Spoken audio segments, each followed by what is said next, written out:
কোন নিয়মে বউকে পিটানো যাবে? আপনার রুমাল আছে না, রুমাল আপনার যে অর্ধ হাত মেসওয়াক আছে না, তা আপনার বউ যদি কখনো অন্যায় করে তাহলে আপনি কি করবেন? পিটবেন না, বুঝাবেন এটা অন্যায়, এটা অপরাধ, এটা করা যাবে না, এটা জঘন্য। এরপরে যখন বুঝবে না তখন তার থেকে বিছানা আলাদা করবে, দেখবেন এই দিক আর বউ থাকবে ওই দিক। এটার নাম কি? আলাদা।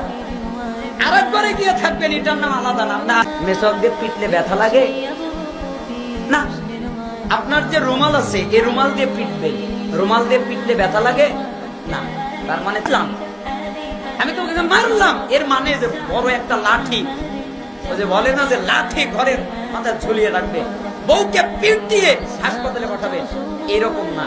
পিটলে মেসওয়াক এটাই জায়েজ, এর অতিরিক্ত জায়েজ নাই। বুঝতে পেরেছেন?